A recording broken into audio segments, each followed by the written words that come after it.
বাঘে যখন রক্তের স্বাদ পায়, বাঘকে যে প্রতিদিন খাবার দেয় তাকেও বাঘ খায়। আজকে যখন আক্রমণটা শুরু হয়েছিল ত্রিপুরা রাজ্যে বিশালগড়ে, আমাদের ৩৮৬টা বাড়িঘর ধূলিসাৎ করে দেওয়া হয়েছে। আমরা মহকুমা শাসকের কাছে তালিকা তুলে দিয়েছিলাম। আমাদের শত শত কর্মী আক্রান্ত হয়েছিল, তার তালিকা তুলে দিয়েছিল।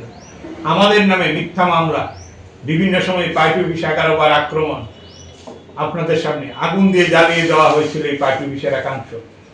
এগুলি যখন করেছিল সেই সময় আমরা বলেছিলাম এই আক্রমণ শুধু কমিউনিস্ট পার্টি হিসেবে আমাদের উপর আসতে হচ্ছে, কিন্তু এর পরিণতি ভয়াবহ, রাজ্যের সমস্ত অংশের মানুষের উপরে তার আক্রমণ নেমে আসবে। এবং তাই আজকের দিনে আমরা সবাই মিলে দেখছি, কারণ এটা অভ্যাসে পরিণত হয়েছে। এই অভ্যাস থেকে বেরিয়ে আসার কোনো উপায় নেই।